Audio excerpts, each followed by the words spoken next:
Arise, minions, and welcome to unMadeGaming. We are here for episode 1, season 2 of some alien bullshit where Dot tries to kill us. The benefit this time is that we're not dead, and with 12 weeks, not 6. So, you have us for twice the length of time, twice the chaos, twice the corruption, and as always... the characters. Wow, rude. It's not even quite half. We're still slightly more than half. Anyway, rude ass Dot. If you guys like what we do here and you want to support the channel, join us on Patreon for all kinds of behind-the-scenes exclusives. While you're down there, hit that link, join us in Discord, and be a part of the conversation. And as always, in the bottom right-hand corner, you will see the corruption bar. That bar serves two purposes. One is when that bar fills, Dot gets to do what the hell she wants to us. And two, every single dollar that goes into that goes back to these wonderful, amazing faces you see here before you. And with that, Dot, take us into the hellscape that you call space. Wow, thanks. No problem, Mike. I was really trying to set up for a kind and gentle opening, but... Were you? Yeah, don't lie to us, Dot. That's a lie. That's a lie. Well, okay, so first, in case you're new, I do think we need to stop for a second and go around and just let everybody tell us who you are. Not your character, who you are. Very quickly. Going counterclockwise. Well, fuck it, Mike, we know who you are. Going the opposite direction. Sure. So, Zach, starting, Zach, Bub. That direction. Which one? Both of us at the same time. Zach in order, No, Zach. okay. Shit. Okay. Yep. I have chat open, but not stream open. Hello, everyone. I'm Zach Clay. I'm a voice actor, musician, and content creator, Twitch and YouTube, all the things. I play marimba. I'm on TTRPG shows like this one, and that's about it. I'm excited to die to an alien. That's me. Hey guys, I'm Bub. I do Bub things all over the internet, which is usually like telling stories, pretending to be other people, playing video games generally pretty poorly, and being the butt of every joke. But that's okay. You guys still, for some reason, keep paying me for it, so I'm going to keep doing that. Of every joke. I was going to make that joke, Zach, and I'm so glad you did it. You're all terrible. Same. Still getting paid. I'm not mad. All right, that's me. You can find me all over the place at twitch.tv/thebubberNot, where I do cool stuff, I guess. Please buy the domain Bub of Every Joke. Oh my God, yes. Damn it, no. God damn it, Yes, no. somebody Bub- buy it. Bub- Somebody buy it Go right right now and go. Bub of Every Joke is the name of the website. Wow. Oh man. Hi guys, I'm Metamancer. This is all I do is just here on unMadeGaming. So yeah, that's it. Moving on. It's contractual. Yep. Perfect. Only here for the pain. That's what I heard. Yeah. I have a non-compete with everybody else. So With the internet. And I'm Dot, your game mother for this here campaign. We do have I'm going to call it an epilogue to this campaign, which means if you missed out, don't worry. It's over there on that said YouTube. You can go check it out. You should. But this game's going to take place 7 years in the future, the year 2207. That's almost 20 years since the events on the prison planet, where Ripley, carrying alien life, died. And where, in fact, the previous crew picked up some packages that found their way in all the wrong ways, planet side on an ice planet buried deep in the ground. And Weyland-Yutani decided they needed to dig it up. So by a front, they put a colony there deep under the ice waters. And that crew, unfortunately, found what they were looking for. 7 years in the future, the survivors of that crew. And our camera cuts to a man in a crisp suit. Fine lines, midnight blue, and it matches the space on the other side of a mass glass window, lit only by starlight. And he stands with his hands behind his back and a console in front of him. He says, "Play the files again. I want as much information on these survivors as I can get." The voice comes on and says, "Of course." Survivors: Vincent Calistori, civilian. Red Blackburn, defected colonial marshal. Axe Barton, scientist. Kitchens, defective synth, kill on sight. Desta Okafor, fugitive pilot. all missing at large for 7 years. He turns around to what might have been Marines at one point, but now they're special agents. You know what? Make that 4 for our first corruption bar, not 2, 4. I 4. can't handle this. First corruption bar, 4. Special agents. They dress in tight suits made of some kind of plated armor underneath Kevlar. They wear them well, and they fill them. We'll say 2 men and 2 women. And he says, go and find them. They're hiding somewhere out in the frontier. I can feel it in my bones. It is not a coincidence that at the same time of the colony collapse, so went a missing freighter. All of them snap to attention. They say nothing. The female who leads them turns, and they follow her out a sliding door, and the hydraulics closed. And then we cut to an exact same set of doors on board a massive freighter. I'm going to guess hand-painted on the side of this freighter. Hand-painted kitchens? Hand-painted on the side of this freighter is what? I think, for the sake of being honest with the character, I think we would call it the Pinocchio. Big letters on the side. And even as big as they are, they seem almost dwarfed by the size of a junk freighter.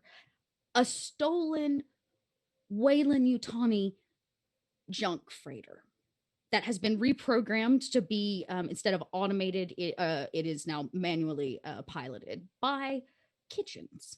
Tell us who Kitchens is and what he's been up to for 7 years. Kitchens is not a defective synth. He is a highly functioning synth, and he seems to be adapting to try to discover what it means to survive. At one point, he was a glorified chemist, a mixer with certain specifications, but at some point, something happened, and it brought about questions. It's not the first time that a synth has ever done this. But courtesy of some of the events that transpired in our last bout, Kitchens knew that it was time for Desta to settle in places, and he didn't know that if there was going to be a chance for him to find a pilot, so he took it upon himself to learn. He spent the last 7 years mastering the art of chemistry, as he's discovered. He still makes a disgusting amount of drugs, and he has been piloting a ship called the Pinocchio that he acquired from their previous exploits, and now he's afraid that one day he may end up truly being swallowed by Monstro, that is Weyland-Yutani. And also aboard this freighter, stepping through these sliding doors, is Ren Blackburn, our, what was that, defected colonial marshal? Didn't say retired. Tell us who Ren is. Would have been better if they thought she was dead. So Ren Blackburn is, she won't tell anybody maybe, but she's well aged. She's a veteran for sure. For those who don't know, this is kind of the getup, but she's got, at this point, given her age, she does have some bits of gray wiriness to her hair. She's definitely showing that she's been through quite a bit, including the facial scar that, forever has marked her. But she has been essentially honing her network. She decided after what happened that it was time to take matters into her own hands, especially since retirement was taken from her. And she was not okay with that. She figured, you know what, let's switch this up. And so she has spent the last 7 years figuring out who to make contact with, how to provide bits and pieces of puzzle information on what happened, and hopefully arm the enemies of Weyland-Yutani so that they can work with her to dismantle it. Well, it's a good thing too, because you and Kitchens, after the events that happened on that planet, visited someone who helped you out, gave you some information to begin with, a blacklisted story written by a crazy man who survived the events on that prison outbreak of cholera, I believe they said it was. And why not pay him a visit? He was nearby. But when you arrived, of course, he was dead. Shot very cleanly, no doubt, by a Weyland-Yutani agent. But what he left behind is probably more valuable than anything you could have asked for. A mass database. And you were all able to take it. And this freighter has a computer large enough to run and store it, unlike most vessels. And so not only is the Pinocchio a freighter, it is actually a mass database filled with blacklisted information, from books to names to lists to stories and reports, defected information, forgotten pieces of humans and humanity. Some things even darker than that. And this freighter, as it passes through space, is headed to one location. And you hear the motherboard, right? The mothership come over, because Mother runs everything that is Weyland-Yutani. Arrival in T-minus 20 minutes.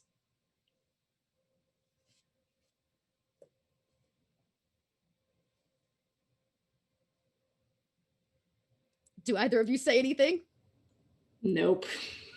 It's kind of idle, right? They, Like they have this like agreeable silence, I feel like, between The Kitchens biggest and ship Rin. full of the Yeah. most silence. Yes, Yeah, like- yes. They enjoy the quiet, we get this the both of them. beautiful, slow cinematic pan up to both of their faces, the reverb of the sound, 20 Yeah. minutes, and then the music builds up.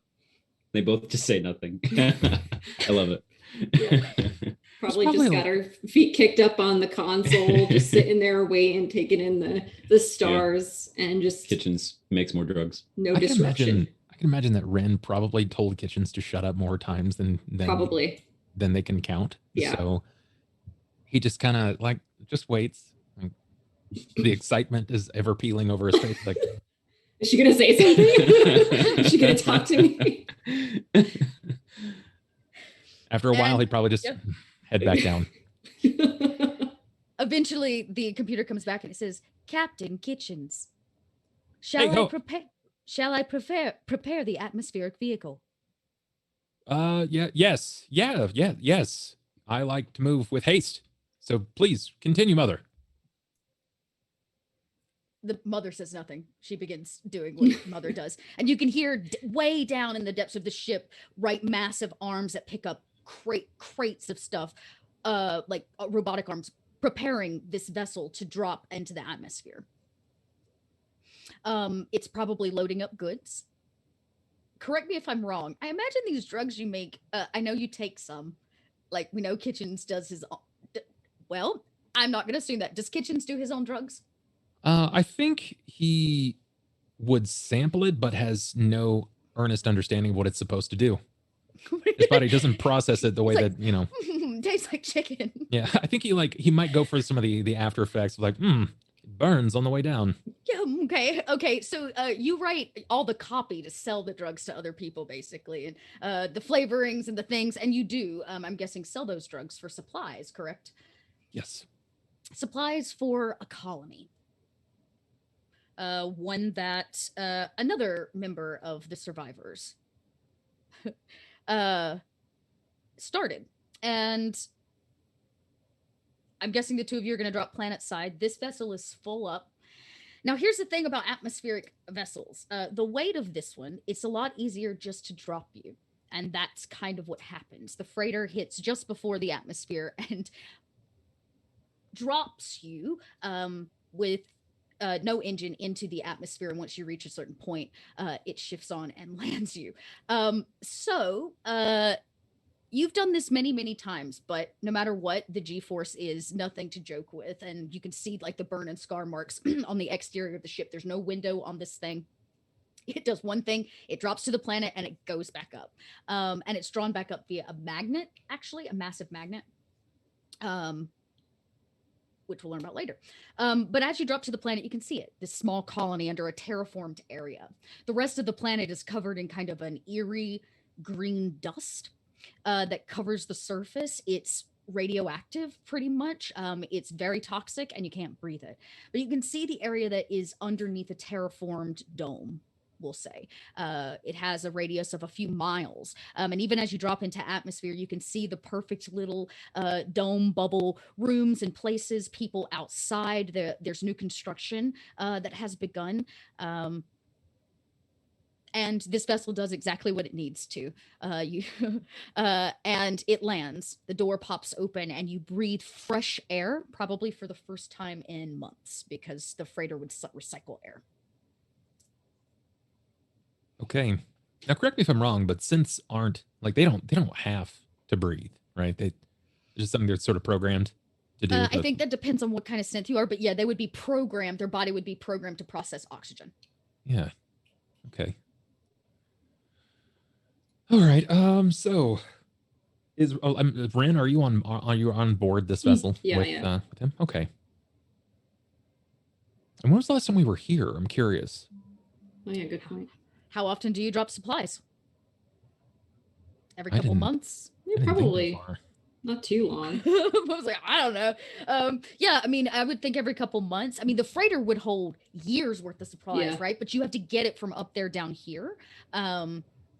So I imagine that you make a few runs maybe. Yeah, definitely several times a year for sure. Yeah. But it uses a lot of fuel to make the runs and things like that. So you have to take that into consideration because in fact, all of you are wanted criminals. Yep. I think you just probably look to Ren and with some enthusiasm, some mild excitement. Come on, we're back. Come on, We are back. We're back. How are you containing yourself?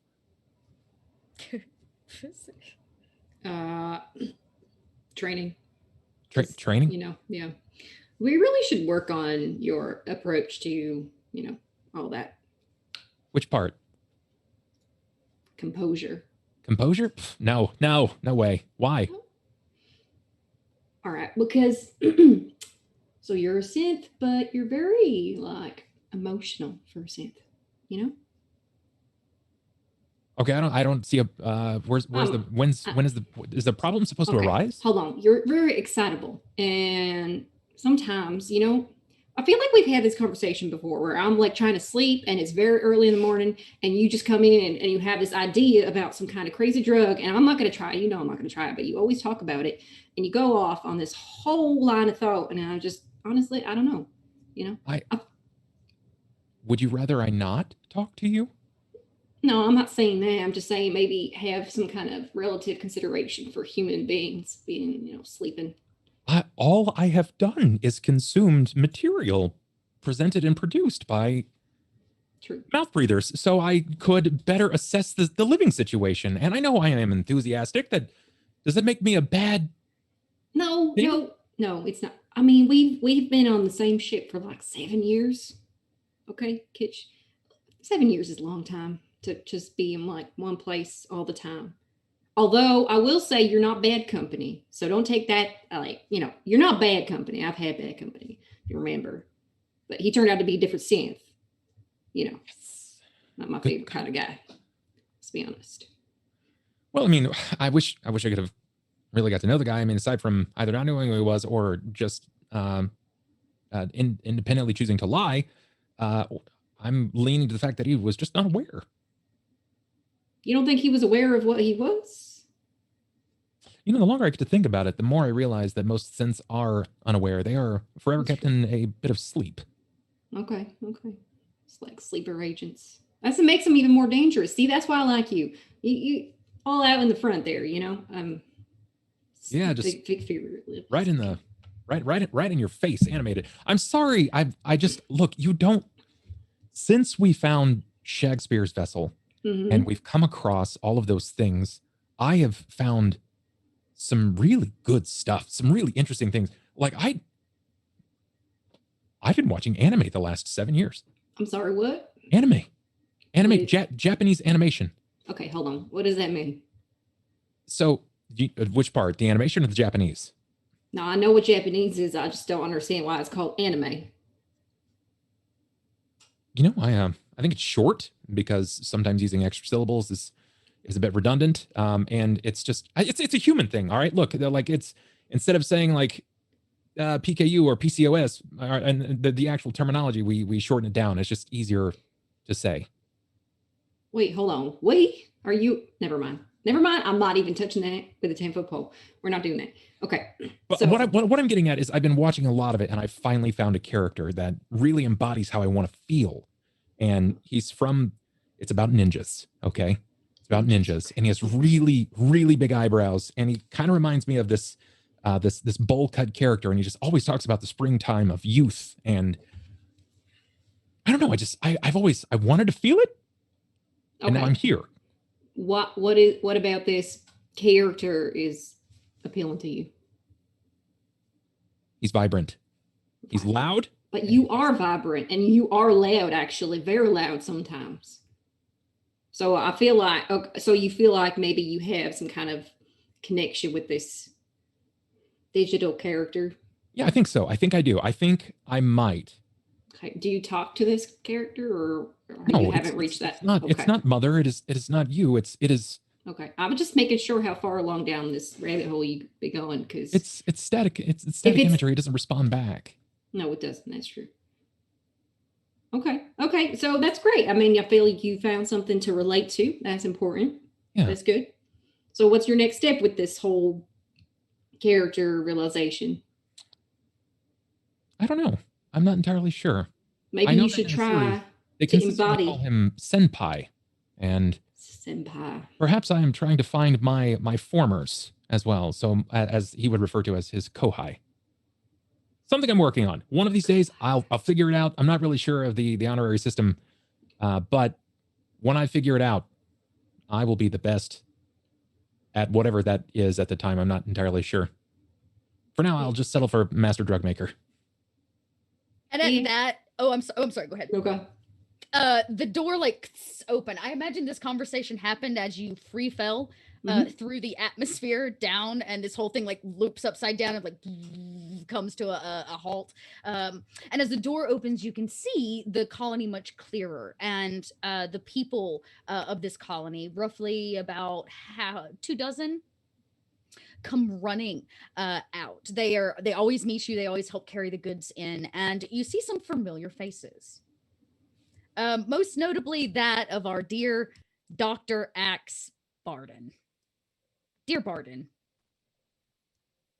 Yes, Doc. Hell have you been up to for 7 years on this colony? Well, since as a refugee, you don't really need to worry about most laws, it turns out. So most scholastic bodies no longer hold sway over the brilliant mind of Axe Barden.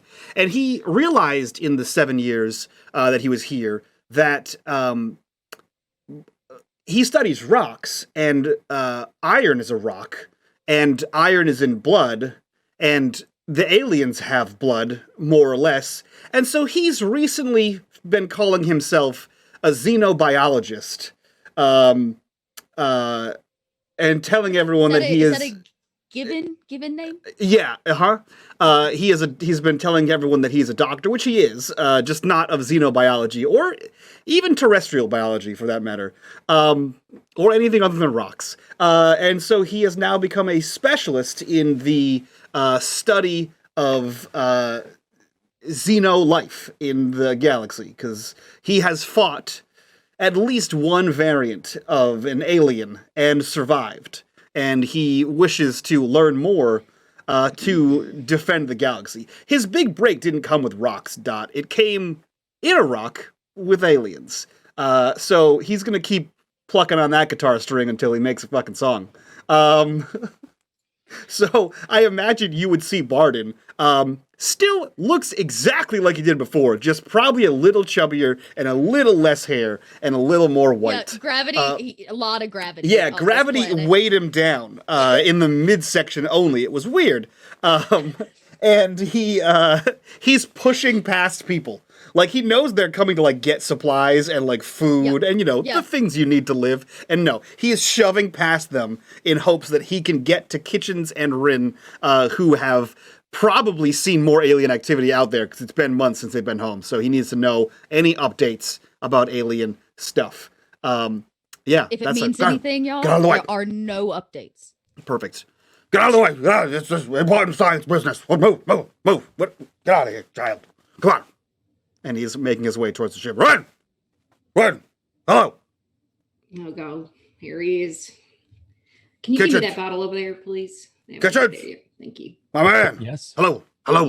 How are you? Barden! Yes! Barden! That's me. Thank you for remembering. Hello, how are you? Wonderful. Aging like milk, sir, you are. Thank you so much.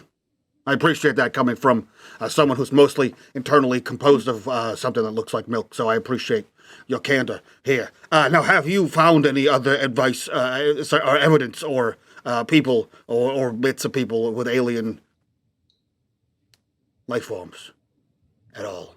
I have this glass bottle, and inside of it is a secret, but you can't open it or else the entire planet will be consumed. Here you go. How does that help me with the fight against aliens? Well, it's got portal inside of it, but you can't open it. Ren, it's been a long time. 7 years ago, I would have lost my mind about portals, but now I've seen actual alien life explode from a man's chest. He looks around for Vince for a second. Yeah, we remember. Vince, Bye-bye. where are you? Probably getting a gauge on the situation before approaching. Yes, I imagine you come with everybody else. In fact, we see a character that also survived these events, Ben, his wife, and I imagine you come walking up with him. They go straight to start moving things. They wave, right? They give but they're going to start moving goods. And Vince, you see Dr. Barden, Rin Blackbird, and Kitchens in a huddle. Mm-hmm. Now tell us, who is Vince and what has Vince been up to over the last 7 years as an 11-year-old, right? He was 11, who survived the events of that colony. So most, if not all of this kid Vince's life was lived on this icy planet, the main setting of our last campaign, where there was a mining expedition to dig up the old ship of our other characters. Vince's parents died in the progression of the story last time, and he went through everything that all the other characters went through, from seeing androids for the first time to getting attacked by aliens and surviving that whole ordeal. So he had to learn pretty quickly. He also killed a guy, and that happened. So some stuff happened, that guy that he killed may or may not have been named Doug Dimmadome. So may or may not. Yeah. So for an 11-year-old kid, he's been through quite a lot. But since then, since all of them escaping from that planet and making their way to this colony that is sort of off the grid and lets them be safe because they are defective detective people, it allowed him to gain a little bit more knowledge and training from Ben, Bob's old character, and from Rin when they came to visit. And at this point, Vince would be about 18 years old. So no longer the fresh-faced 11-year-old kid, now a fresh-faced 18-year-old. And he's seen these familiar faces come in and out throughout the years. But every time they do, he gets a little bit closer to getting back on that ship. And he approaches the group quietly, doesn't say anything, just wants to listen in on what's going on between Barden and Blackburn. So my question to you, Vincent, is Vince trying to let himself be known, or are you trying to sneak up and eavesdrop on their conversation? I would like to eavesdrop. That sounds fun. Yeah, I thought you. And I feel a bit of a, you know, Rin was a colonial marshal, and very well trained, and trained Vince just a little bit. So he will take any opportunity to try to get a one-up on her and to sneak up on her. Okay, this is kind of like a game y'all play, right? It's like exactly. It's like a thing. Okay. Well, now's the chance to show your stuff. So this is going to be I would take a mobility roll. This is an agility based roll, right? Because you're trying to maneuver and use the crowd to your advantage, I'm gonna guess. Yeah. Right, for those of you that have never seen this game before, we use 6-sided die. It is a dice pool, meaning only 6s and only 1s matter. Let's give it a roll and tell us what your pool total is, just so everybody at home can better understand. And before I roll, should I have any stress right now? Hopefully not. You should have no stress at the moment. Perfect. You have lived a very stress-free life since the last 7 years, except for maybe the nightmares. Okay. So Vince, as a kid, was very, very. He's very lithe, very thin, dexterous little guy, and that has carried on as he's gotten older. So between my mobility skill and my agility attribute, I have a pool of 8 dice. All right, hit it up and let's see what happens. And that's 3 successes. Oh God, I was at the top of the. Yes, 3. There we go. Successes. All right. So if this is a game you and Rin play, Rin, you get to roll to see if you see it. This is a wits roll for observation. Got it. And I have a total of 7 for that dice pool. So here we go. No modifiers. 1. So you know he's coming because this is what happens. Yes. This is the game, right? So you are looking for him. Man, he's getting really good. Yeah. There's not a whole lot of people here, but you don't see him, which tells you, your wits tell you that he's gonna be sneaking up on you. You just don't know from where. Yeah. And Vince, you are ever sneaky. So how do you sneak up and like listen on this conversation before you make yourself known? I would like to climb on. Well, before I say that, how does this thing that brings us down to the surface work? Like, does it come back up after a certain amount of time? Because I was about to say, I'd love to be standing on top of it heroically, but not if it's going to start lifting me off. No, it won't. It won't take off until they are inside of it, because it would take them back. Perfect. I imagine. Perfect. So it's ground bound for now. I will quietly. I think perhaps the reason why Vince snuck up so well this time is that he approached from behind, and kind of gauged where the craft was going to come from. So he will sneak up from behind this docking little ship and will climb quietly onto the top of it, and will sort of army crawl and be kind of like sitting and listening to them on the roof of this little thing. And you hear what they're talking about. Perfect. I'm going to guess Barden doesn't talk to a lot of other people about the xenomorphs, except for maybe Ben, because that's the only other person that's like other than you that witnessed it. But they're talking about the thing that you desperately want to be involved in. Oh, yeah. Okay. Again, they're talking about the thing. It's always about the thing. It's always about the thing. And eventually, Rin, you do scan, and you're like, of course he's not there. He's there. And you just see the top of Vince's head over the top of the vessel, and maybe you don't give him away, but you know he's listening. Yeah, I don't give him away. And so Barden's going, exploded out of him, man. Like, I know you weren't there. You didn't see the part that it exploded out of the chest, but it burst right out of there. And that was at least one type of alien. And then we saw the big alien, who was black, and then there was the other one, and then there was the goo. So I'm figuring if you guys were traversing through space, doing whatever you're doing out there, doing supply runs and keeping the colony alive or whatever. I assumed you might have seen perhaps an alien because they might be spreading to other colonies. My curiosity is, Ren, when you told me that I should learn how to present myself without being so overenthusiastic or excited, at any point did you stop to realize that the presentations that I've had to sort of learn from would be you, whom of which is rather a shut-in and oftentimes crotchety, Crotchety, Barden, I would agree. who is significantly more enthusiastic than myself and Thank oftentimes so zealous and loud that, well, I don't really know what I should be doing here. I appreciate that. Okay, I'm going to give you advice that I would give to my own child if I ever thought that bringing a child into this world was a good idea. Notes. Hold on. Where, Barden, do you have a pen?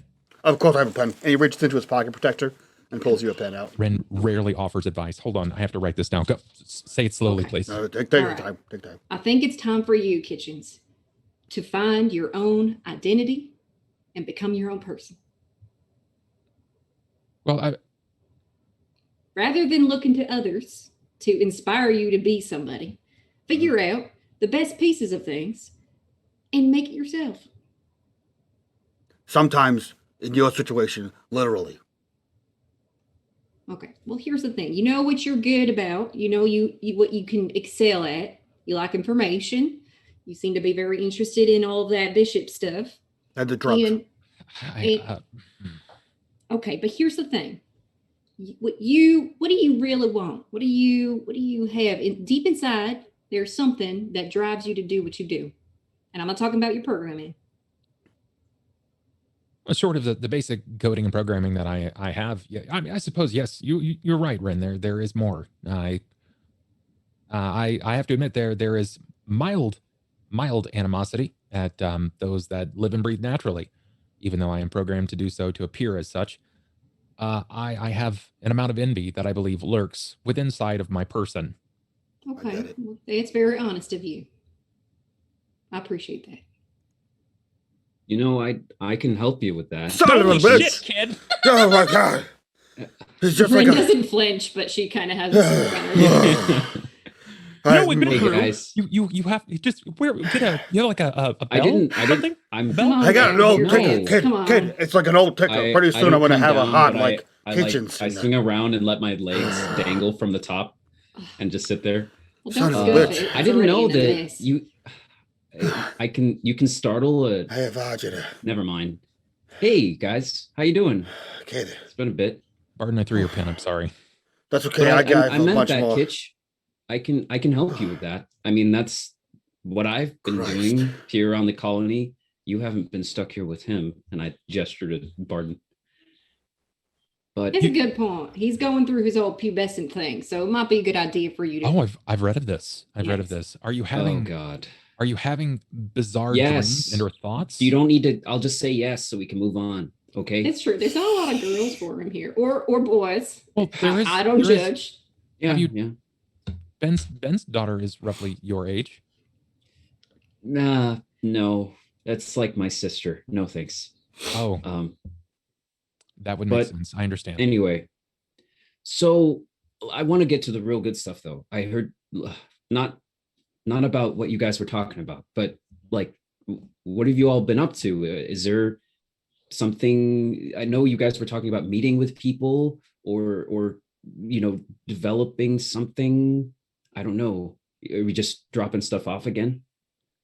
Okay. How old are you now? You're like 15, 14, something like that, right? 11, He's not 11. 12. No, he's 18 years old. Have you been yeah. keeping track? Oh, 18. Okay. All right. So you have come of age to understand. I feel like we should not have this conversation out in the open. Can we just go to the bar? I guess so. Yeah. Perfect. Sure. Tell us about this bar because each one of you have contributed something to this colony. Tell us about this bar. All right. So I haven't named the bar yet because I've been thinking about it, but I don't know what to call it. So feel free to throw ideas out there, or maybe chat wants to name our bar. That'd be fun.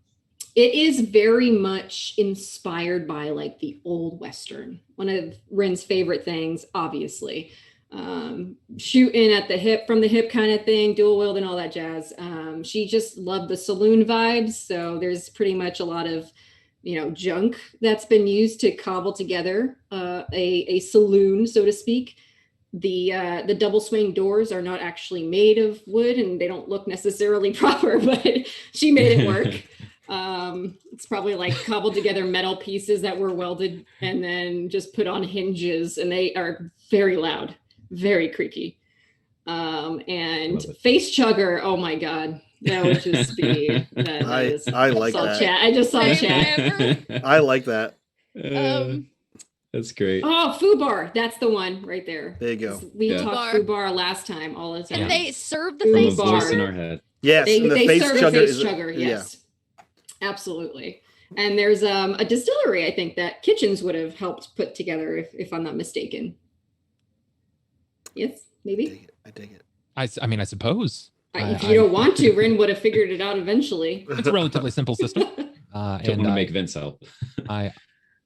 He's not exceptional when it comes to welding, but I think that it's probably something that he may have learned along the way. But then again, there's also Ben. Yeah, I was going to say she was probably would great have asked Ben for help on the welding and all that. Yeah, kind of building and setting up a process. still would be nothing for a man who fixed this terraforming machine for these people, right? So still he could make with probably the junk off that freighter when you first arrived.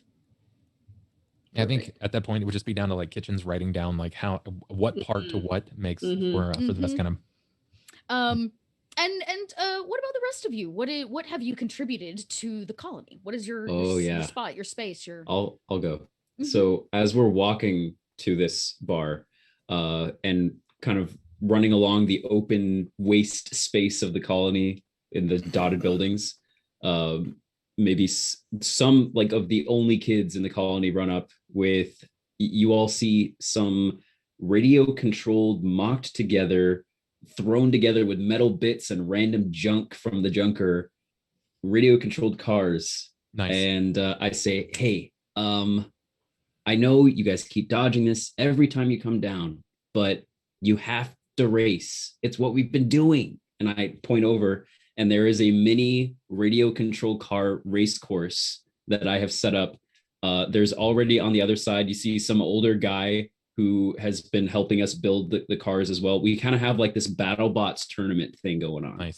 Except it's with radio controlled race cars. And I like start like half jogging over there, and I'm like, come on, like one of you's got to do it. I'm tired of playing against Barden. You should see his car. It's like half rocks. But Kitchens, maybe Rin, do you want to do a quick race? Rin kind of glances to Kitchens. Sure. Why not? Oh, perfect. Okay, cool. I'll let you choose which one you want. And I guide us over there. And you see this kind of carved out of the dirt with odd metal pieces that separate the bars and the rails of the track. This classic racetrack with some junked cars that I start digging through. And I'm like, let's see. Some of these I made a few years ago. You can use one of my old ones. Okay, here you go. Just like the old days, huh? Yeah. Okay, cool. So you put your car here. Okay, guys, come on. And maybe we get like 6 different cars, 6 different people from the colony. Yeah. Are all these cars named? Oh, yes, they would have. Because I have a list of names. Cool names that we came up with earlier that we're gonna use. Oh God. Yes. One of them's labeled Big Boy. I believe it was with an E. Did we say with an E? Yep. Yes, with an E. Big Boy with an E. With a boy with an E. We had Shakespeare too. There's one dedicated to dear Shakespeare. That's my old one. This one was called the Space Bison, but now I want to call it the Bison Cart because it's not really in space. Perfect. It's just the Bison Cart. And so these are the ones. I feel like there was another one. Did I miss one? Probably. There are more names for these carts. Chat, you can toss those out there in chat if you want to name a cart. But there you go. Perfect. And and y'all, you can race carts. Race these race cars. And we do. Should we make some sort of a roll to see who wins the race? Me or Kitchens? Yes, please. Okay, I'm gonna say this is gonna have to be some kind of tech roll, because it's like Yeah, I'm gonna make it a tech roll. I'll take Comtech. Comtech. I'll take Okay. a Comtech roll. I actually take don't a know if I Comtech want roll. to compete against Kitchen Comtech, but okay. It's all right. But yeah, he's using an old cart, so I'll hope that banks against him. Okay, Yeah. here we go. I got Okay, good old one. okay, you got one success, so the cart did not explode. It functions like it should have, and it races. Let's see. I like Eldritch, the Barden-mobile. Yeah. Yep, there you go. So Kitchens, I'm gonna give you the option with 3 successes. Do you choose to win? Do you let him win? How do you go about this with 3 successes? I think I let Vince win, but I do it by showing style on the course. Oh yeah. You like you grind on the those rail turns, of the yeah. Oh yeah. You bank the turns, and Get the wheels up on the rails, and you just hear like from the other side of the track, the springtime of youth, and just going at it. Which is the name on the side of his car. Springtime of Yes. Youth is the name of that one, and we've got Mother Trucker, which is for sure Yes. the name of another one of these vehicles. So That's Ben. Mother Trucker is Ben's. Probably. they race, and in the end, Kitchens does pull some sweet moves, and of course comes in first place with you fast behind him, Vince. But can't beat those sweet. That was wheels. great. Kitch, for someone who's never done that before. Also, have you been watching anime? What's up with? Oh no! Have I? Oh no! Oh no! Let's go to the so much. She like starts dragging everybody. What Can we please just go have a drink? What about is an having anime? this conversation again? What is an anime? And we start walking as we talk Oh, about what no. is an anime. As we talk about what is an anime, Barden, what is your spot here in this colony? Well, Don, I'm so glad you asked. Oh my God, There is a building. I hate it. I assume because no You one can really stop there. gives. Yeah, there's a building. I assume because no one really gives Barden the actual time of day. It's not the best looking building. It's not Jake's finest work, right? But it just says school on it. That's all it says. And since he's the only doctor scientist here, he's also now a self-appointed professor of alienology. Oh, no, he's self-appointed. Yeah, of course he is. Who's I going love to it. tell him otherwise? The other criminals or the other refugees? The No. other people here, I guess they're Yeah, not. he's one of the only people with an actual doctorate. So Yeah, he is doing his. It's the School of Rock. Yeah. Oh God, I hate it. So it lends further credence to why Vince is so annoyed at his continued existence here with Barden, because for the last 7 years, that's been school taught by Professor Barden, teaching you the ins and outs of life, kids. Sit down and pull up a chair. Oh, it's not even practical academics, it's life advice. It's life. It's practical life. He's a professor of xenology and life advice. Oh, Yeah, my and rocks. God. And rocks. You know? Listen. Oh my Vince, God. I imagine there have been many a day where you have been forced to go sit in this life advice school. Yeah. Oh yeah. Yep. I always end up working on something else. You know, 7 years. You this finally have race course graduated. thing spawned from not doing anything in class. Oh my God. I Yeah. can't. It's great. Yeah. Talking about the lifestyles of alien creatures, what kind of other possibility. What I'd like your class to do is a low entry level class. Just draw what you think an alien might look like. We'll go Just from there. imagine listening to that for 6 hours. Oh, there's no 6 hours. Those classes are like a couple hours at max. He's And got you other pass things to by do. This building, right? You pass by the school, trying to avoid it with your eyesight. The good news is you're 18. You don't have to go to school anymore. Mhm. You are Yeah. a man. That is done. You never have to sit through another life advice lesson or doodle xenology class ever again. Mhm. Or so you think. Or so you think. And Now you're an adult. Now you're a man and you get real life advice as from we another continue man. the walk explaining anime and trying to avoid the schoolhouse to this bar, we have to also see Vince's. Oh no, we did see Vince's face. We saw Vince's face, Yeah. and we continue all the way through. Then Kitchens. Yeah, exactly. What is kitchen space? here on planet side? Yeah. Does he What have is one? kitchen space? I certainly What does don't it have look any. like?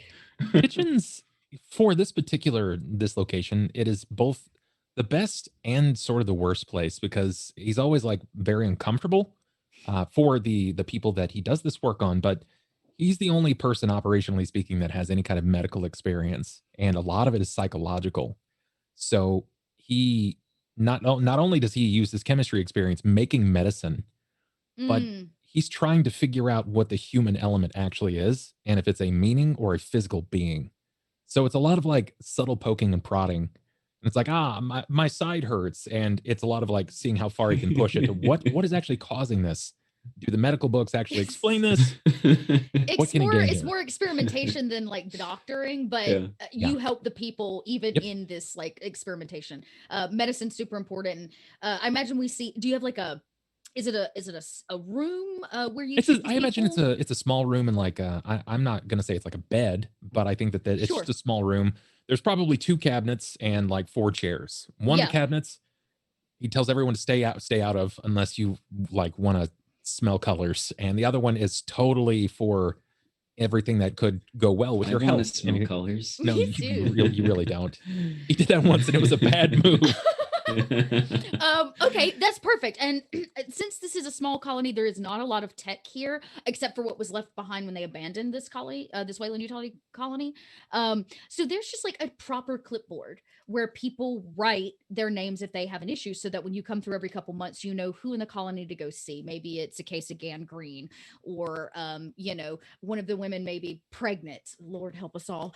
Or something of this nature.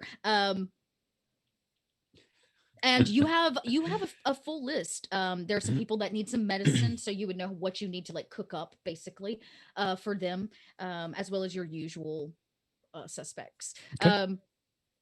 And as we pass through, we see this bar. It is really just a centralized hub, I'm guessing. But what does Ren's bar look like? Because sitting there are 2 familiar faces, which we'll get to here in just a second. Okay. Yeah, it's like I said, it's kind of cobbled together. I think every single time they come back, she does a little bit of extra work on it if they're staying for more than like a couple hours. I imagine they'll probably stay for a couple days to kind of take a rest and be on an Earth type of environment. And then, so it definitely started off much rougher and has since over the years kind of grown into definitely a multi-space where there's some areas for people to just sit and hang out, and it's covered. It's mostly indoors, but it's not like the domes that the other places are. It has definitely been built from scratch. The bar is always having improvements. I think that she probably would have found scraps of light to make a faux neon sign to add for the vibe, bring in some of the old school and things like that. But it's actually no relatively telling what you comfortable. had. And what you had on that junker, like that freighter was massive. And when y'all picked it up, it was full, right? It was headed back to its location. So you had a full junker vessel. Yeah. And so I imagine the walls of this place are welded together pieces of metal, old parts of Wayland Utah, trash and junk from various ships and things of that nature. And it is like a proper bar, like a metal tavern in my head is kind of what it looks like, a metal tavern. And as you all enter, you see 2 of your friends, Ren, as always. Do you want to tell us maybe who they are, these 2 gents that keep security here for the colony? Or peoples, I should say. Yeah. So I think it's a man and a woman. They both look pretty through the ringer like Rin does. They've each got their own battle scars and everything else. They're lightly armed as far as like weapons go. They're not like crazy with like heavy guns or anything like that, but they have enough to defend. They've each got their service pistol that they've had forever that's very clearly been through a lot of combat. And then one of them probably has a rifle of sorts just for a little bit of extra firepower, but otherwise they're probably hanging out right against the bar and just having some drinks. I don't know, do we have a bartender, or people just kind of go and serve themselves? that's a good question. I would say it's probably still daylight here, so it's not quite time to like have a bartender on hand. With only about 24, 25 people in this, like as part of this colony, you're gonna have some people that work agriculture and things like that. But right now, it's probably a self-serve type situation. Fair enough. And they are self-serving themselves. The two of them are sitting there like pouring drinks, and they see you come in, and both of them stand, not in any kind of proper salute necessarily, but in respect, right? Mutual respect, peer to peer. And they raise a glass and they say, "As always, we're never not impressed when you return." And they take a deep swig and slam the glass to the counter. Okay, well, come on and get me one. Don't just hog it all for yourself. They reach, over. They don't even go around. They just reach over. They know exactly where the glasses are.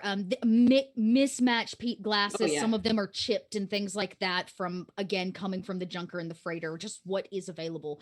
And they pour whatever is being stilled, whatever the still is brewing, which is like space moonshine. Yep. Space shine. For sure. And what did we call it? We called it mother. You kind of share Face a chugger. Round of drinks. Space chugger. Yeah. Come on, Vince. Have you been having any of this? On your own? Have you had one yet? No. Okay. I don't think I'm supposed to. It's time. I think it's time. Okay. Come on. All no, right. kid, listen, when you take it, what you want to do is you want to take it, you shoot that right back, and you don't want to make any kind of face. That's how you get hair in your chest.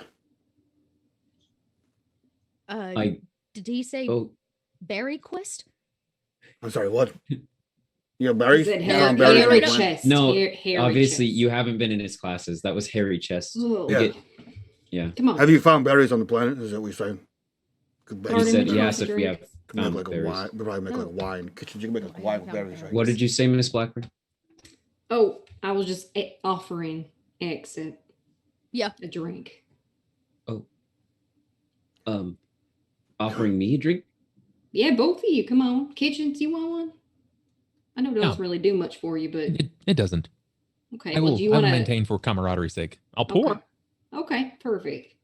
Yeah, and your gentleman, the man sitting here, this retired fellow, he kind of laughs and slaps a heavy hand on your shoulder, Vince, and he says, "If the colony, if the colonies are recruiting at 18, I say you can drink at 18." Okay. She goes, "It's true. If you can take a bullet, you should be able to drink." There you go. Well, I have. Yeah. Okay.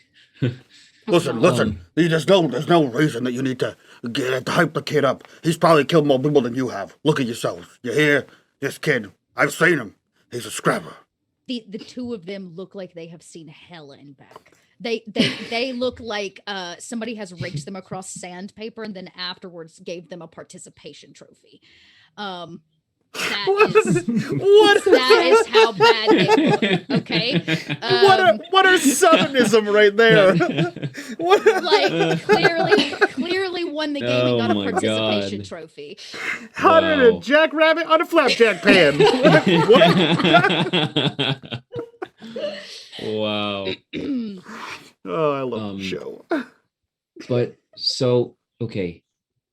So other than the thing, anything new? Any new plans? I've been talking with Ben, and he really doesn't want me to leave, but based on what we've seen out there, I think we need to do something. Maybe not about the thing, but about what brought us here. Okay. Let's have this drink first, and then we can get down to business, okay? Okay. All right. Bottoms up. Cheers. Mm-hmm. Come on, Cheers. You can do it. I believe in you. Yeah. Okay. It'll be fun. There we go. Let's get we'll work on that. Kitchen documents that face. He snapshots that mentally. snapshots in his mind's eye. Yep. Somewhere up on the freighter, it prints out in a Polaroid format, just like Yep. on a computer Yeah. somewhere. He has Wi-Fi only to just like distantly print all these compromising photos of his friends. And I imagine that there is some pleasant chatter that happens for a little bit. Yeah. Mhm. But I'm gonna guess it's probably Kitchens that has whatever direct comm goes to the ship in atmosphere. Yeah. Or outside atmosphere. And you get the emergency blip, not the green light, but the red light starts going off. Oh, that's a thing. Wasn't expecting that. What's happening? Huh? What's a bit going of on? a warning. Something more than just a mild cursory. Space rock dinging our home or preparation of such. I don't know what this is. I should probably investigate a bit. You can curse rock. from this communicate with the computer directly with the mothers if you wanted to ask for like a diagnostic or something. Kitch, is it something against the ship or against the colony? I just kind of hold up the finger and I go into like mental monologue to see what I can discover from Mother. Captain, Mother? it seems that there has been a message sent for Shakespeare. It's sent directly to his hard drives, to his computer. Access file. Accessing file. And there's like a moment you can hear it like as it runs. Can we hear this too? I would Probably say not. yeah, I would say it's probably fed directly to like an earpiece for Kitchens or like it's Okay. just on his watch or something. But So we just stared. Yeah, maybe you know that something's going on, but he's hearing it. And you're hearing Fair. whatever he's saying. And a message plays. The voice of a young girl. She can't be but like early 20s. And she says, Shakespeare, I have urgent news. I'm calling because, well, Zero Alpha Tango. She says over and over, I need to speak with you right away. They're looking for them. Zero Alpha Tango. And she says, you can reach me here. I'll send you over the files of my location. And you hear like a boop boop, and then the message goes quiet. Mother comes back on. Our files have been received. I am decoding them now into our computer. Good, Mother. Coming back to, well, it appears that there was a cold call.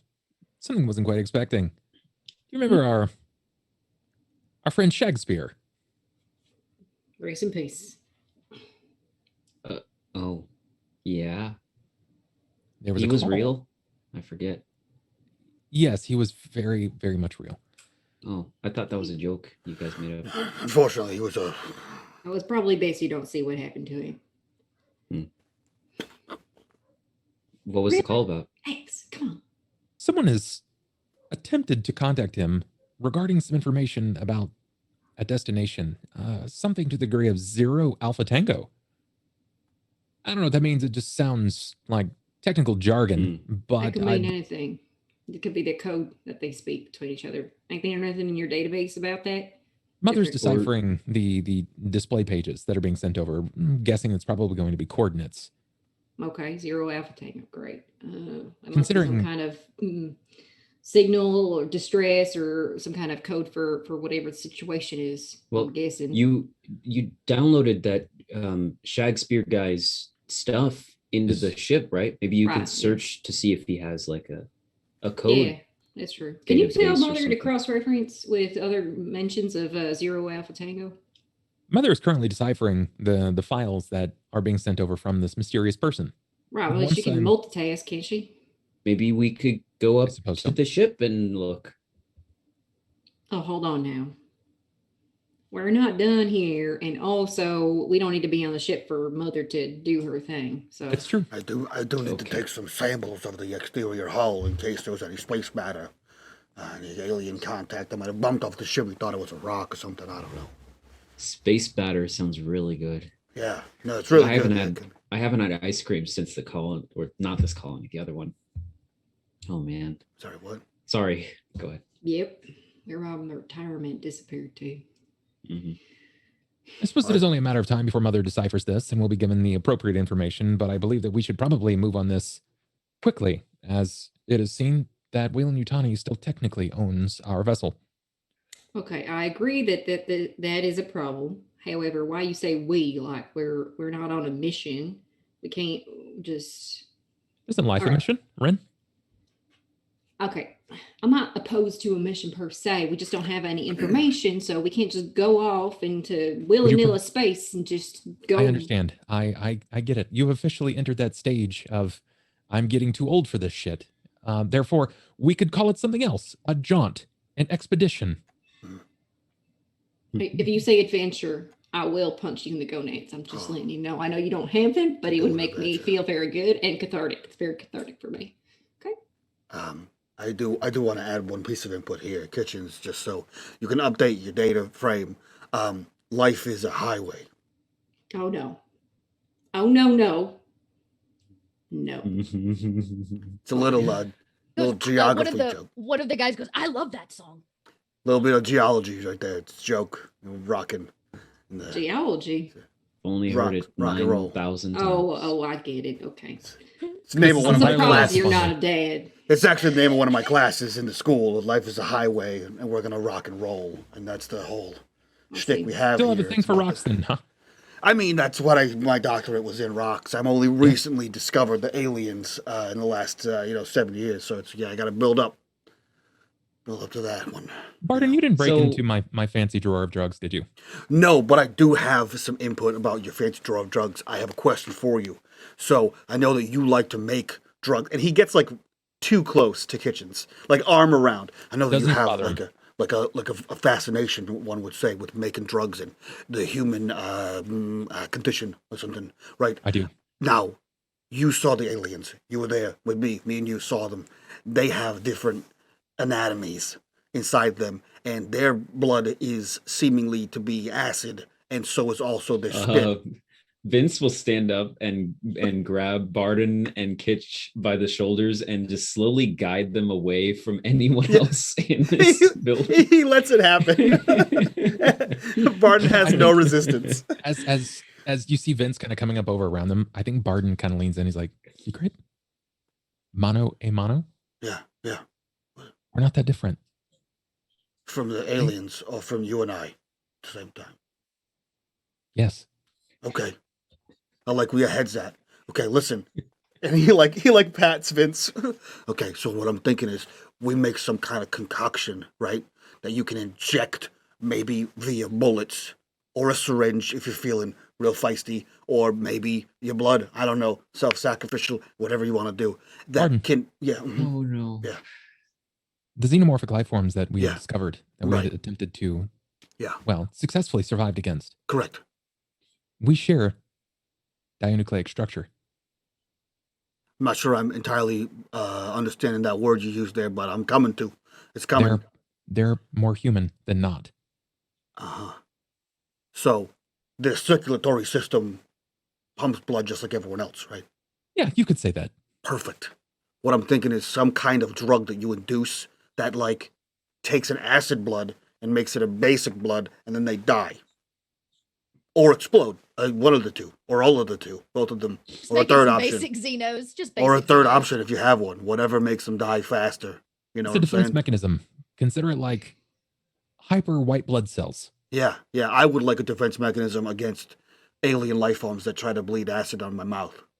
Your best mechanism is your legs. Fire seems to work also. I suppose so. If it came down to the fight, then yes. But they are very swift at learning. Listen, let me tell you something. Me and Jake, and he completely dives up. We had made a bomb. We made an explosive. Vince was there. And the conversation and I just imagine devolves. you're all kind of walking back towards the main area. People have finished unloading all of these boxes. You spent some time together, and the planet-bound vessel is empty of all of the goods. They've been kind of sorted and separated. And it's ready when you are to go back to the ship.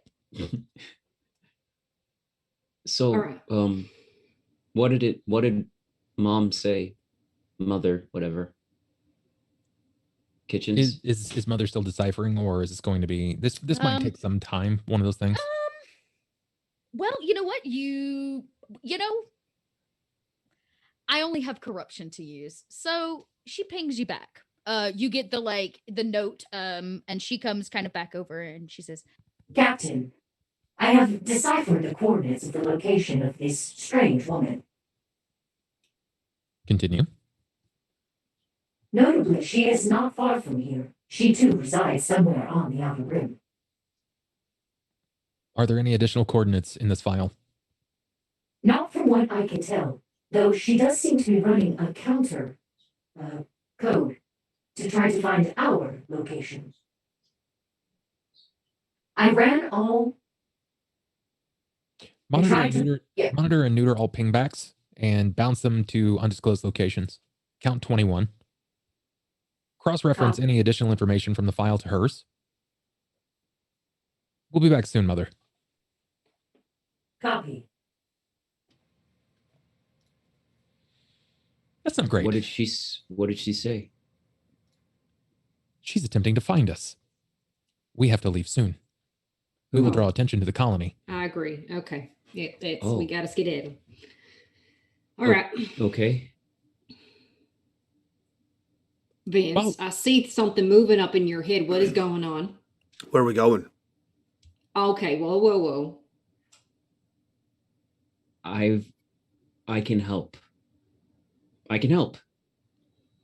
I've worked with Ben a whole bunch. I have trained with you, right? Every time you've come down to the planet, you didn't even see me this time. That's true. You gotten good. And look, anything so that I don't have to. Okay, I know he has been my professor for the last 7 years, and if he goes on the ship, he'll probably continue to be.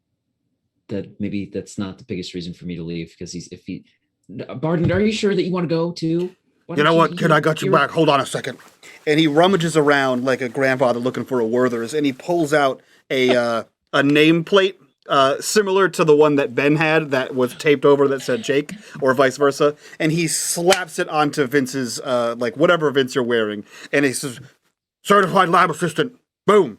You're on the ship, kid." Okay, hold the door. Okay. Excuse me, miss, I'm a certified scientist and a doctor, and so if we're doing some crazy space, and he, winks at Kitchen's Adventure Time, I am coming on the ship in case there's aliens. I don't see any other xenobiologists on this colony here. Just this We don't even know if this has anything to do with them. But you don't know there isn't. Okay, but you can't just make somebody your lab assistant and they're going on the ship. I made a school. I can make a lab assistant. It's not the same thing as being out in space for extended periods of time with unknown forces working against you. Have you killed an alien?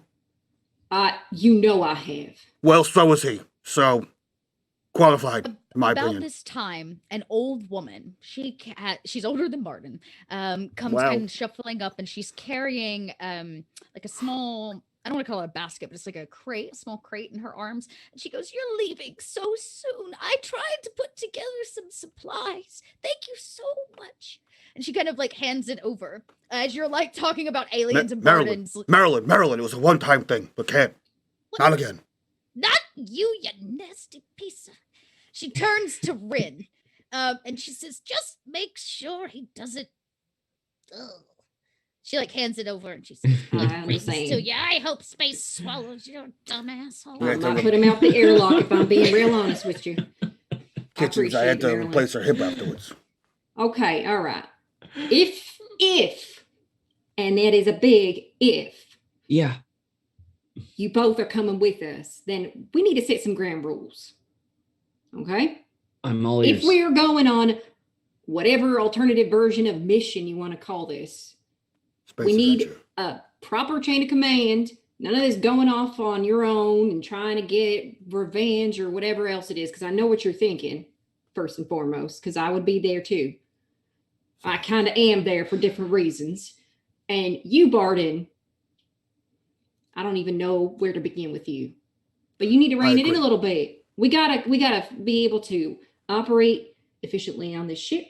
And me and Kitch had a good thing going. We had an understanding, everything was nice, smooth sailing. We don't want to throw a bunch of dirt into the gears, right? I knew exactly when to silence myself or to get punched in the gonads. I understand. As as the obvious choice for commander of this craft, I will rein it back just a little bit. I understand. Okay. All right. I think you should be the captain, Rin. Well, no. Kitch is the captain of I'm the marshal. When we go on planet, then or space, I don't want to deal with the craft. The craft is not me. But I will deal with mission critical. Well, how does the structure work? Like, who was been piloting the ship? I mean, he pilots the ship. Yeah, he pilots the ship. Okay. We kind of decide together where we go if we need to go somewhere else or pick something up. So in this particular case, if there is something on mission and we're going through the ringer, y'all have to listen to me. You can refer to me. I will promise to listen to whatever you tell me to do when we go anywhere. If we're off of the ship, if we stop somewhere, if we go find this lady that called or whatever, and we go there, you tell me exactly what I need to do, and if I need to stay on the ship for a little bit, I'll do whatever you say. I just want to be useful. Understood. I copy that. Also, if we happen to get raided or boarded for some reason, military, okay? Military takes over. You got it? Okay. And if the mission turns out that it's a science mission, I'm in charge. Sure, you're in charge of the science and the rocks. Got it. The mission, yeah. No, just the science and the rocks. Science mission. Okay, let's just leave. Marilyn, thank you so much for this gift. And she was like, she came over with good intent, but Barden, sucked her dry of that. Well, you old coot. Okay, don't load up on this thing now. Barden, I don't think have you left this planet since you arrived here 7 years ago? Barden, that's the name of the school. The law offices of Barden and Barden. Can you imagine? I hate it so much. My defendant here, he was couldn't have possibly been there. So much. Have you left this planet since you got here 7 years ago? I feel like the only ship that comes here is the Pinocchio, and so no, because they wouldn't let Barden on the ship, and he wants to leave just as bad as Vince. Does that make Barden our Geppetto? Yes. No. God, no. Damn it. Barden and Vince, the both of you are going to take a point of stress. Sure. Leaving in this vessel is not an easy thing to do. Technically, this thing you're leaving on is not actually meant for people. It's meant for goods. And it's very clear because what happens is Kitchens hits a few buttons to call the ship to retrieve this thing back. And it's kind of more flat and round than anything, right? Like it falls and then it catches itself before it lands. The other side is a magnet that is magnetized to the bottom of the vessel. So the trip down is a free fall.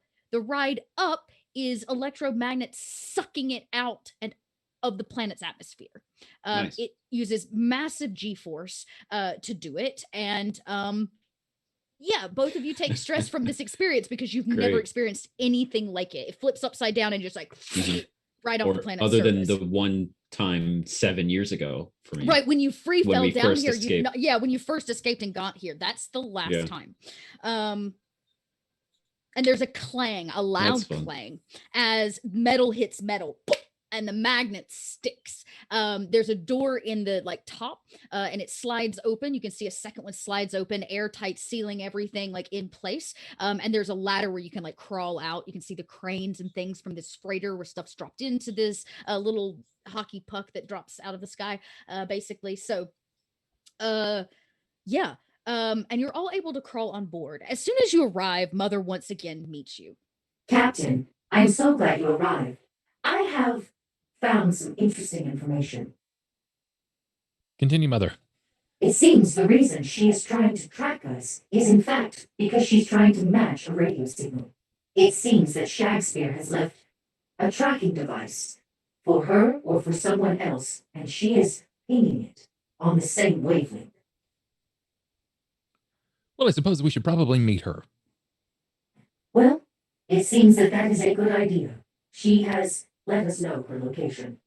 In addition, I ran all mentions or instances of Zero, Alpha, Tango against Shakespeare's files. And Captain, you'll be very interested in what I found. Go on. It seems that 7 years ago, on the eve of Shakespeare's death, the final files that he pulled were redacted. The other thing he left was a message. It was broadcast to certain channels, including this woman's, regarding all of you. What was this message, Mother? I am decoding, but from what I can tell, it was an instruction to contact Shakespeare if any of your names are being searched, found, or used by Weyland-Yutani individuals. It seems that your files have been pulled. I understand. Thank you, Mother. One last thing, Mother. What type of vessel should I be expecting? What are we being pinged from? It is a strange signal, handmade, but a very small craft. Probably only holding 1 or 2 individuals. Can the Pinocchio intercept this vessel on board? Of course. It seems that, based on this vessel's size, it would easily fit in our hold. Take us out to the Outer Rim and ping back an invitation. To the Outer Rim. Setting course. Thank you, Mother. And you can hear the vessel start up. This emptiness of space and sound, white noise, all of these engines, pieces moving. Vince, it's been 7 years. Barden, it's been 7 years. And I imagine there's been some slight changes, just some homey touches here or there.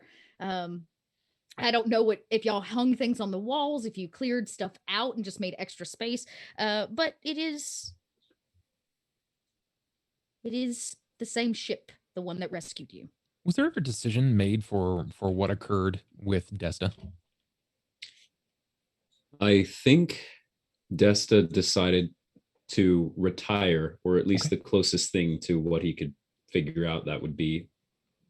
And probably, since he's not on the colony, maybe found an equally abandoned or off the grid location where he could just sort of be alone, maybe even like a, Thanos living on an isolated planet after the snap and just, chilling and fishing in a lake, Totally. He didn't want to fly anymore after that, I imagine. And so he's retired somewhere. Maybe we'll find out what happened with Desta before it's over with, but he retired basically. Yeah. I would say you know of the only people to know where he was. Maybe you even dropped him off somewhere where he indicated he would get picked up and then taken somewhere else. Yep. But Kitch would have a good idea of where his final location is. Okay, then I think there is still probably a vacant quarters. Unless Ren wanted to take that over, there's probably still like the captain's quarters, likely not even picked up. There's some like hominess that I think Kitchens would want to welcome into his life, and that's something that is consistent. Like memories are weird, particularly to someone who has eidetic memory. So I think he wants to leave it as like a not that he's dead, but that things are still normal, and that if need be, he could go pick up Desta right now. Yeah, for sure. Yeah, you know where Desta is, and everything's exactly as it is in case he ever wants to come back. Yeah. I love that. Vince will walk up to you, Kitch, and say, "So where should we stay? Like, how's everything configured?" Oh well, there's plenty of space here on this Once trash collector, it is now more or less a space hotel. We couldn't necessarily outfit. Yeah, well, we managed to clear out a tremendous amount of space in the hull, and now we can collect months worth of goods specifically for the colony. But, well, I mean, long and the short of it is we didn't really need as much space. We don't really have that much in the way of a hypersleep, which isn't exactly kind to those that aren't yours truly. Yeah. Yep. So what you're saying is I can kind of choose where I want to set up. You got it. Wherever you like. Cool. Vince's I'll feet go probably wherever carry. Barden. Yeah. Yeah, wherever Barden is not is where I'm sleeping. I would imagine that over time you've even equipped some things. You could have put a couple cryo tubes, or stasis pods in here. Like you can outfit it the way you want because you If basically Mother's offering it, we must take it. Yeah, you can totally do that if you want to, because I imagine Ren, you're gonna have to need it at some point. That's true. If you've done any jumping or any extended travel, but it's not long as Vince runs about looking in all the nooks and crannies, walls built by old empty crates, right, that have Weyland-Yutani barely stamped on them anymore. The emptiness of certain spaces, because like there are entire holds of this place that would have held liquid, like water. So you walk into empty giant spaces that were meant for stuff like that. Like this was a freighter vessel that would go out, do a thing, and come back. And now it's empty of most of that kind of stuff, and has been repurposed. And there's maybe a place that they sit. You can see the places that they probably never go because this thing is so big. You can go check out the bridge if you want to, which is not much of a bridge because it's pretty much automated, but there is like a console piece near the front of the ship. And Barden, you too can go peeking around, figuring out where you want to crash. Do you want to hang a hammock? Do you want to take a room? So forth and so on.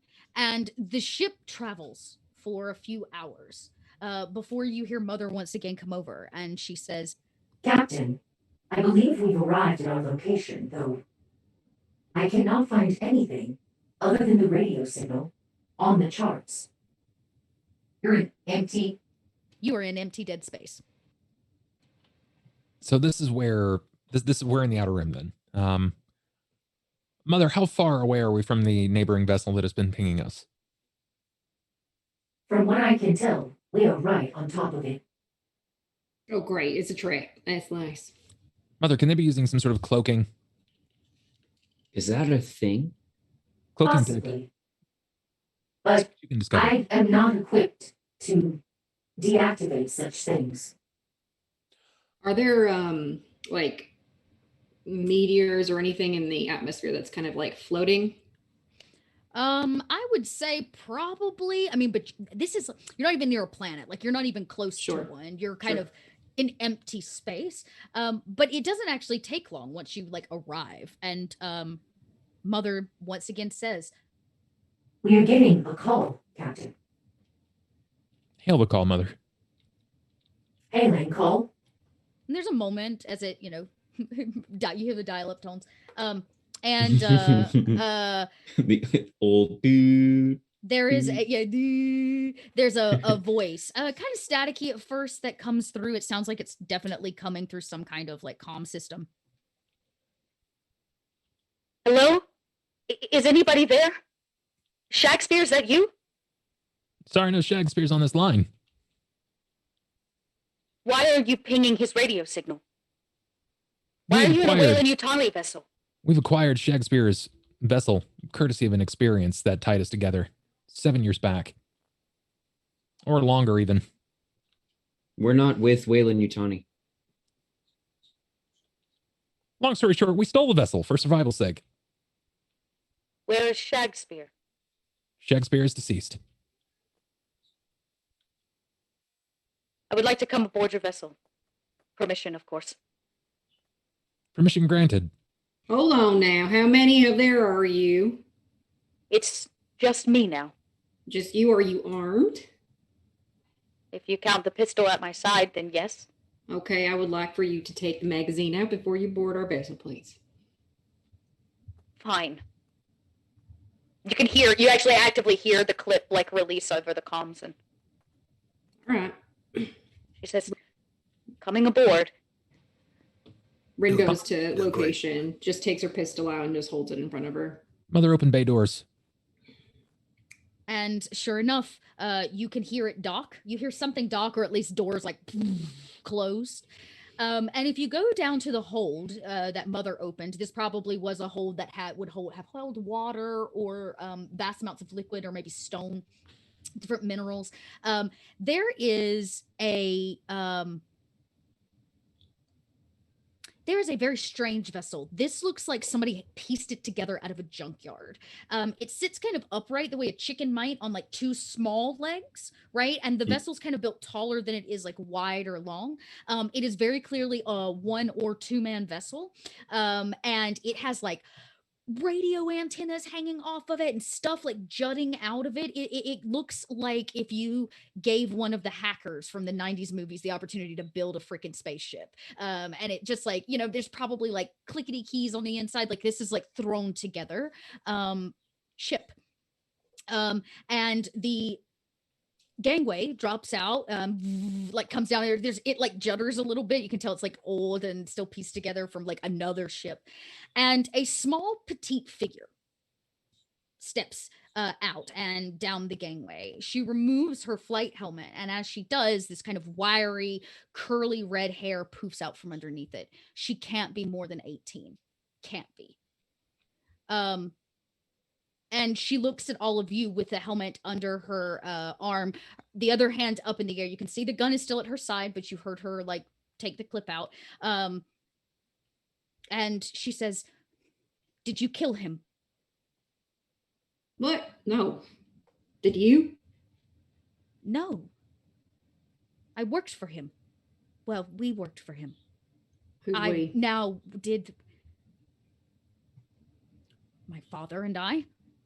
Okay, and what kind of work did you do for him? We were information brokers.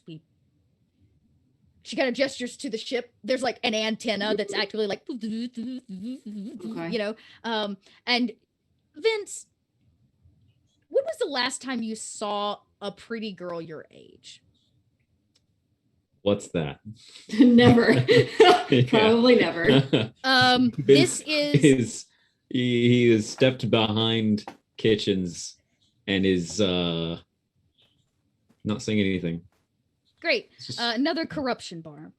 I was gonna make her somebody totally different, but I think chat asks for smooches. Oh, you monsters.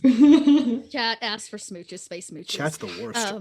Okay. Chat is the worst. And she says, we were information brokers. We've been out in space a long time. My father was ill. We received a strange signal from him years ago, and we programmed it in the computer as always, and well, it rang back today. So I followed instruction. What's your name? I'm Ace. Okay, well, I am Rin Blackburn. I'll let everybody else introduce themselves. Not a concierge. I'm Kitchens. I Vince like waves his arm, but he's still like half behind Kitch. He's like, Vince. It's lunch. It's road. Don't be rude. Come out here for the young lady to take a look at you. I like step out Come and on, stumble. Proper introduction, like a man. I'm Vince. Hi. You're doing great, kid. She smiles, and her cheeks don't blush, but her ears do. If you could see them, just a little bit. And she says, "Hi," and she looks to Barden with a cocked eyebrow. How's it going, little missy? My name is Dr. Axe Barden. A doctor? That is correct. Not that kind of doctor. Depends on what kind of doctor you're looking for. You Really don't even not know. any You don't kind of even know. doctor. I am at least one kind of doctor. Miss, what kind of doctor are you looking for? I'm not looking for a doctor. Okay, well then in that case, I am in fact a doctor. I'm fulfilling my end of the mission. Oh. I have to deliver it to Shakespeare, and if he's dead, then who do I deliver the information to? Right here, the doctor. What kind of information was it? From what I can tell, all your files have been pulled. What does that mean? You've been searched, pinged. They are removing your files from redacted status into you know an about active us? state. Only what I was told today. Shakespeare sent this strange message coded 0 Alpha Tango. We were to respond with that if ever we were notified that all of you had been pulled, and you have. And so I responded, since my father can't. Who pulled it? From what I can tell, it's not Wayland Yutani. What? Okay, that's nice. Are you sure? She nods. It's actually the United Americas. Oh boy. Okay. It seems that for whatever reason, they are interested in acquiring all of you. Specifically with a no-kill order. So that means either they want to take us captive or they want to work with us. She nods. I'm sorry, Lynn, aren't those your people? No. I'm independent. I guess technically I've worked my way around the system, but all in all, just colonies were my thing. You know, the United, they're not necessarily bad. They just got a lot of drama involved with a lot of different people. It's true. Just a little messy. And they really don't have a great standing relationship with Wayland Yutani. As a colonial marshal, you would have known that. Yeah. That it's always a bit of a strange, hostile environment, right? Because they have colonial marshals, and those colonial marshals oftentimes are trying to stop Wayland Yutani from what they're doing, right? But Wayland Yutani doesn't have a military force, so they have to use the colonial marines. Right. So it's a really contended relationship. For those of you at home that don't know. Yeah. I imagine that Ren probably knows a few people that are on the United side anyway, but that's about it. Yes. And she says, well, my information has been delivered. I must back to space. Okay, hold on there. What? Go back to space and what? That thing's going to fall apart. She says, I've lived in that ship my whole life. Oh, God. Your whole life? How old are you? I turned 18 in one more cycle. Congratulations. That's quite a bit of ways to go on a tiny little ship. Like you were born on it? Sorry, I should have asked that. She nods. she like, you can see her kind of dig a toe, and she nods. She says, yes, my mother, she died giving birth on that ship, and my father and I lived on it ever since. Shakespeare kept us safe. Okay. My father knew things. So you've just been broken on your own? For how long? My father's been dead 6 months. What happened to him? He died of natural causes. She says nothing medicine can fix, if that's what you're asking. Well, we're sorry for your loss. It's okay. Space is a crazy place. And unfortunately, we couldn't really afford the right kind of medical attention, so I did what he asked. He is now in space forever. I'll see. Well, you're not a threat to me, so do what you will, but I couldn't live on something that small. I mean, yeah, like, look at how much space we have, you know? And if we're going to figure out more of what happened with Shakespeare or with these files, she knows a lot of information. We should let her stay on the ship. Vince, is this the feelings that I was discussing earlier? No. The kid makes a good point. Like, he moves up, and you can see some of the biometrics that run through his hand. Like his thumb's got a heat reader, like it's there to gauge things. He sort of like runs it across your head onto the temple, and he's checking your temperature. When you check his temperature, he is a little warm. I don't know why, but I imagine there's like an emoji type system that tells you how he's feeling. And you because on pigeons it would be. You get the yellow smile with the heart eyes. It's the hospital pain scale of 1 to 10, but like. Yep. Kitchen's kind of like, he gets it. He's like, heart rate up. I understand. Yes, I implore, stay a short time. But no, listen, little young lady, in all due seriousness here. So, the thing that got Shakespeare is probably the reason why he put out a beacon that you said for names that are such as our names, and those are our names.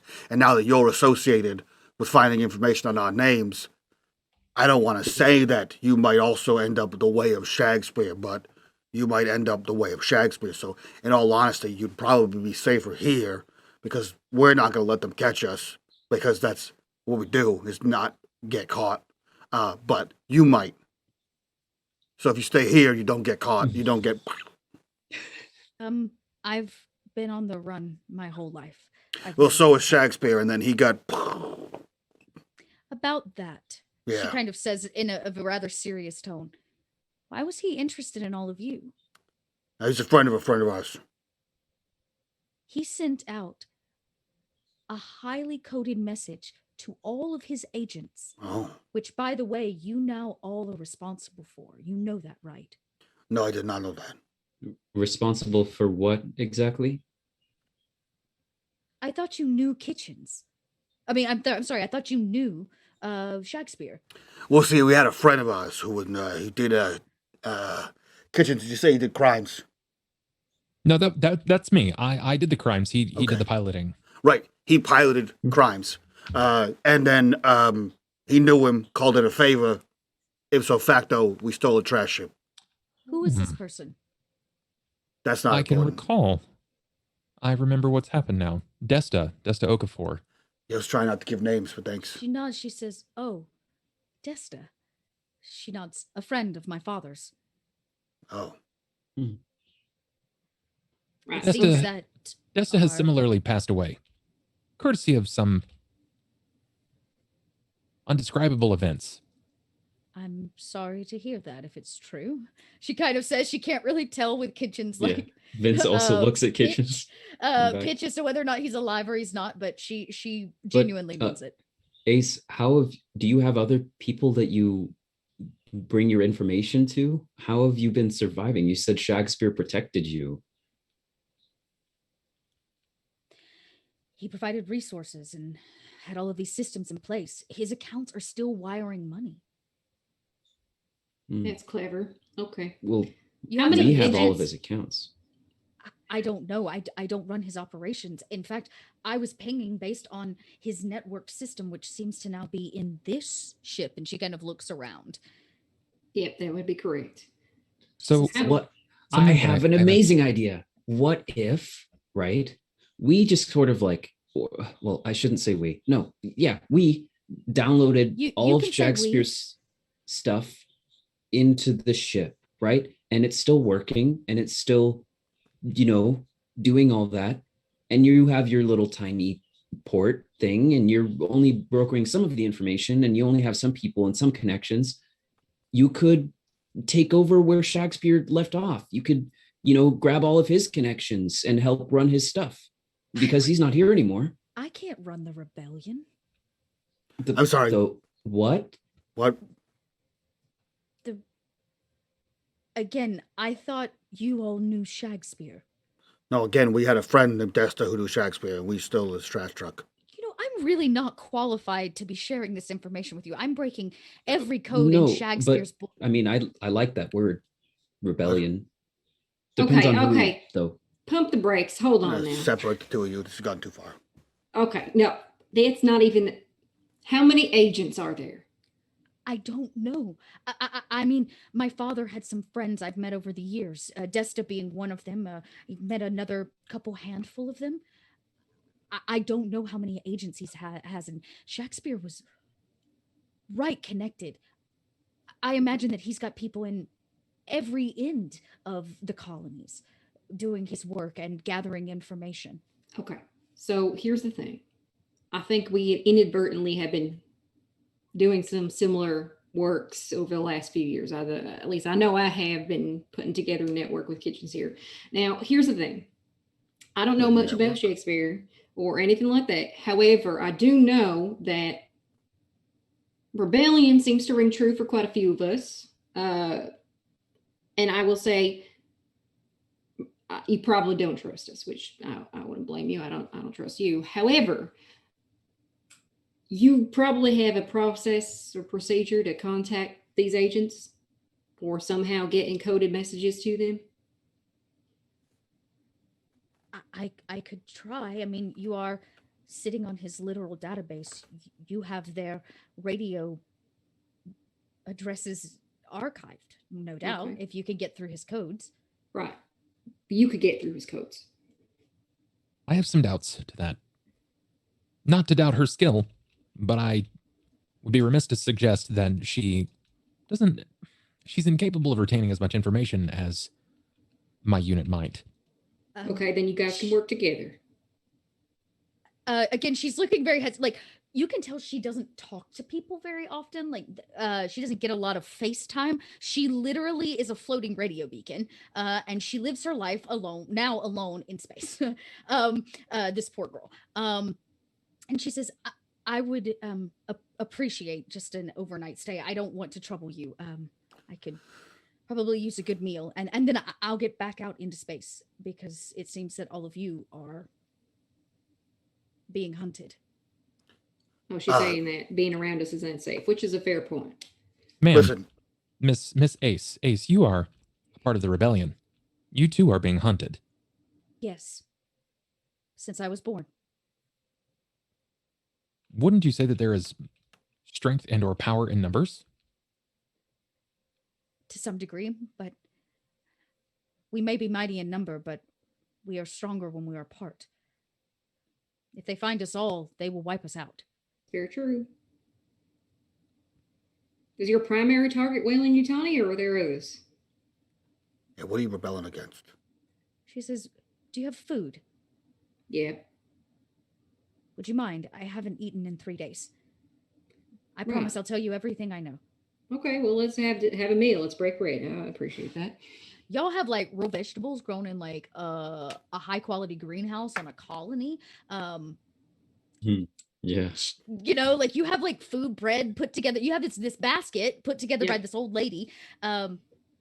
She tries really hard to be polite, but you can tell she's very hungry. Mm-hmm. Listen, Miss Ace, I have one question before you dig into this bountiful harvest of my ex, whatever. Now, when you were gathering information, did you or any of your friends or your dad uncover anything that talked about life other than human life and synthetic kitchens? I don't know how to be insensitive about this. Life. No, it's fine. I understand. Synthetic existence. Anything besides the two of them that Wait we a know second. about. She stops. She looks at kitchens. You're a synth. I am. She kind of starts backing up a little bit. You can tell there's some hesitancy. He has robot parts in his hand.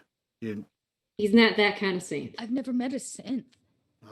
He's not like any kind you'd meet before anyway. He's fine. The worst thing he does is makes drugs. You would find that out eventually. I mean, he mostly tries them on himself. Are you all pirates? No. I'm an No. ex-marshal. That's something I've I never guess asked myself technically before. not an ex-marshal. I mean, you know, Still now that you harsh. think about it, I feel like if you become a criminal, you're probably an ex-marshal. But I feel like if you're a criminal, and he's definitely a criminal, and you're Vince, I don't even know what to call you. And Okay. and we did steal this thing, so I mean, I guess technically, That and we was did- also survival. That was for survival we purposes, did- which is totally yeah. fine under the circumstances we were in. How would you feel if we were space pirates? nice. Dennis shrugs. Do you kill people? Only when Unless they try to necessary. kill us. She says, I think Shakespeare would qualify that as a okay answer.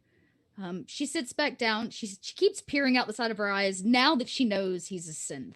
There's an unease there. You can tell she's a little stressed about it. But she eats and she talks while she eats. You can tell, like I said, she's very hungry. And she says, I was kind of born into this life, but there are people out there that don't agree with Weyland-Yutani and the corporate state of the colonies that don't necessarily agree with the way that Marines come in and clear out. And you can see that she's seen it. She's seen the devastation of when they send in colonial Marines to clean out a colony, an unapproved colony, right? Shakespeare believed that information was the best weapon against them, that to build the rebellion, we had to understand our enemy. And so he has agents, or he did, everywhere, constantly listening, gathering information, feeding into this database. Where do you think the information comes from? Well, from somewhere, obviously. She nods. She says, yes, us. And she says, there are more ships like mine out there, handcrafted, not built by any Weyland-Yutani tech. They can't track us. Your ship couldn't see me. That's a fair point. But at some point, those accounts are going to run out of money. You already said none of you can contact each other. She says, do you think people pay for information? Shakespeare didn't. Yeah. He steals from the rich, and he uses it to fund his operation. A rebellion. He did. So you're telling me that this thing has been going on for quite some time, and it is self-funded somehow, automatically, even after he's been dead? As long as none of you have, I guess, bothered. I was paid just a few months ago. The usual rate, of course. If you want to know how many agents he has, I bet if you go through his bank statements, you could find out. And at least find out where they're going. Mild problem. We've avoided updating Mother's firmware because the only way to do that is at a regulated and avidly watched waypoint as designated by Weyland-Yutani. If we wanted to update the firmware, thus giving us more aptitude at discovering hidden information in Shakespeare's equipment, we need to seek firmware updates. I have somebody maybe you could buy some from. He's really good at that kind of thing. The firmware, Perfect. anyways. I have a lot of extra money. She says, well, then you can probably get anything that you want. Do She they kind like of drugs? smiles. Some of them do. Need them to do the job, stay awake long hours, that kind of thing. Not all of them have cryo sleep pods. Years in space will really kill the mind. Understood. But I can give you my contact. He will ask a pretty penny for it. I suppose I'm willing to make the trade then. She smiles. If it goes unseen by Weyland-Yutani, and this is someone that you trust implicitly. Of course. His firmware is what's keeping my ship safe. She kind of smiles, a really toothy grin. There's like a big piece of bread in her cheek. And she swallows it and she says, but you all are gonna keep Shakespeare, his business going, right? Well, we haven't been doing anything. We have been. We've been doing it differently. I mean, the goals are all the same. They are. So I'm all for it, especially if it just keeps on doing what it's doing. Doesn't need our intervention, really. Although we're going to have to figure out this whole implication of our names being brought up. Because if the United has accessed it, then it is very possible some other people might be looking. And for the record, it would be great if we could find a way to save a little bit of that money our way so we can buy defenses for the alien incursion. Alien incursion? Okay. She kind of looks at you like you're crazy. Yeah, he is. He is. You know. She says, I promise this is the last question, but you all kind of avoided it the last time I asked it. I'm an information broker. Shakespeare does not put a coded message out to all of his agents about people that aren't important. Why did Shakespeare want to protect you?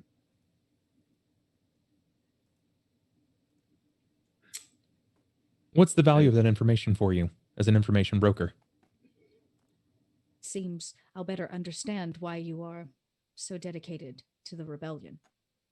We have our own reasons and they're personal. It has nothing to do with what Shakespeare was doing.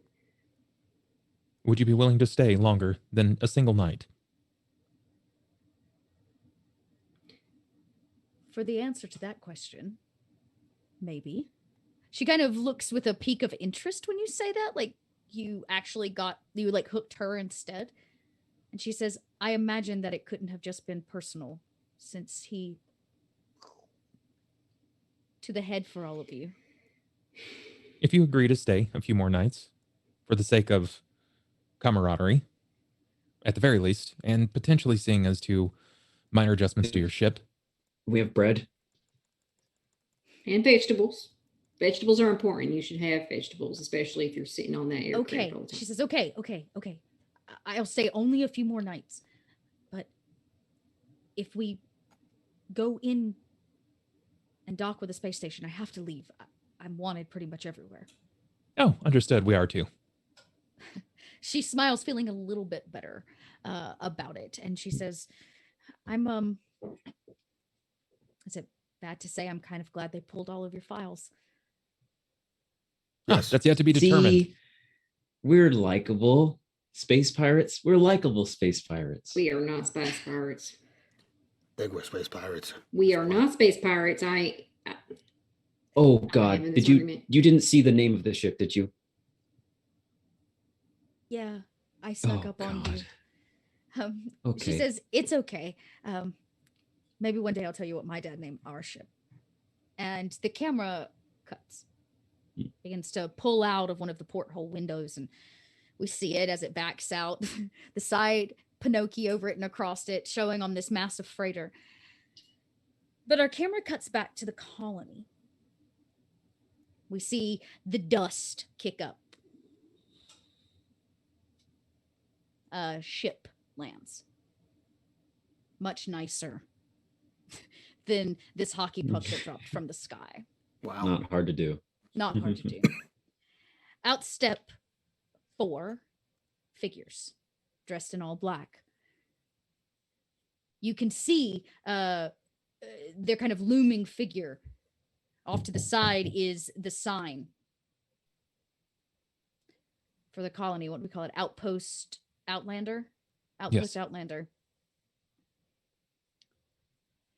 At first, people start to come running because anytime a vessel lands, that's what they do, thinking it's all of you. Maybe they've come back to bring Vince, or maybe Barden wasn't cut out for the ride. Rude. But as they come running, they see that it's not all of you, that it's 4 figures that they don't know. Ben steps forward, of course, putting everybody else behind him. They do not draw their weapons, though they could. They are still slung on their back. The woman who leads the group steps forward, and you can see words between her and Kitchens. There's no physical harm. But you can tell that he is not happy. Her voice rises and she says, "Tell me where they are, and we'll leave the colony alone."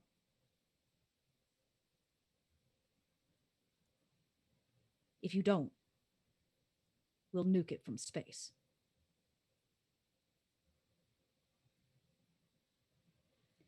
And there's a moment where Ben has to make a very hard decision. The old woman, she steps forward, putting herself between Ben and these mercenaries. She points a waggled finger at them. You can tell she's not happy that they're there. One of them draws a gun. You can see her lips move as she says, "I'm not afraid of you." And they shoot her. Somebody screams, people run. Ben throws his hands up. He doesn't know where they went, but he can tell them the last time that they were here. Those boots turn. The 4 of them remount in their vessel, and they fly away. Our final 2 corruption bars to know the last time they were here on the colony, and for the death of the old woman who stood up against those horrible, horrible mercenaries. And next week, we will find out what it is that the United Americas might want with this crew. And what the fuck was Shakespeare doing with this rebellion? But you'll have to come back. Same unMadeGaming time, same unMadeGaming channel to find out. Mike, do you want to take us into outros? Hell yeah, I do. That was a fucking outro. Marilyn! Damn. No! She didn't need that after all. I know. Well, at least I can use it on the next one. You know? You gotta save that hip. Those don't come cheap on this planet. Yeah, thank you guys so much for being here. That was an awesome premiere episode of the second season of Alien. This game has been a blast, and I'm glad you guys enjoyed it as much as we did. But for now, let's go around, do our introductions, get the hell out of here so we can do our after show. And if you guys want exclusive access to that after show, join us on Patreon. Link for that down below. While you're down there, join us over in the Discord. But for now, we will start with the wonderful Everything But the Kitchen Sink himself. Bub, who are you? Where can we find you on the internet? And what are you up to? Oh my goodness. Hi. I am your kitchen sink. I guess. I don't know. I'm Bub doing Bub things all over on the Bub channel, which is tits.tv, twitch.tv/the Bubbernaut. You guys can but find now me there also telling stories. tits.tv/Bubbernaut. That's where you After go dark. after watching them. I guess I just do a lot of story stuff. Tuesday nights I've got The Haunting of Harrowstone.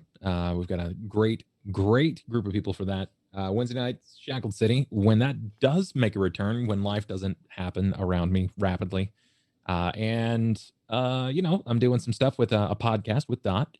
It's called The Stitch of Fate. It's a nice VTM podcast where you guys get to see just another slice of some weird addled part of my mind. And I mean, there's all kinds of stuff that I do, guys. Just pop on over and find me. Yeah, hell yeah.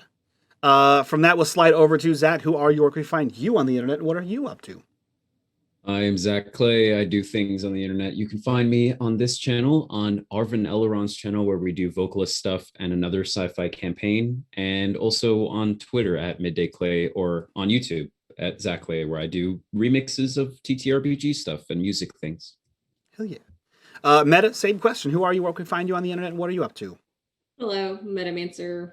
I have a non-compete, so I can't go anywhere else but here. So yeah, it's a binding contract, lifelong. Yep. Super binding. Yeah. Yep. And last Signed by Shakespeare. Right. Yeah. And last but definitely not least, Dot.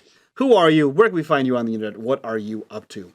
I'm your littlest red dot out there rolling dice, telling stories all over the place with lots of these folks. As Bob mentioned, our award-winning podcast, Stitch of Fate. Look at those sexy awards back there. Look at them. I don't know if you can see them. Mike might have cropped them out. So Mike, aggressive. No, they're there. You can see the corner of them. You can kind of see them. All right. Well, there they are. Super Beautiful. sexy. They are beautiful. Very. Very proud. No shame from this Dot. And you can find me doing other things elsewhere. Kobold Press is where I'm at during the day. Check me out. I'm doing some streaming stuff for them and producing for them, which is pretty cool. And then I'm here almost as much as Mike, twice a week now for this season. So you can catch me running really Dot's sci-fi channel. twice a week here on unMadeGaming. And then I'm taking a break from some VTM over on Roll For It for the month of April, but you can check us back out in May. I think, I don't know if they've announced dates yet, but there you go. Spoiler alert. Listen, I just keep casting Dot until I have enough money to hire her. So if you guys want to help me, he's not there yet. No. But so if you guys want to help me hire Dot, go to our Patreon. But for now, we're going to get out of here. We're going to go do our after show. That'll be up later this week on the Patreon. So we hope to see you over there. And that's it from all of us. We'll see you guys next week. Bye-bye.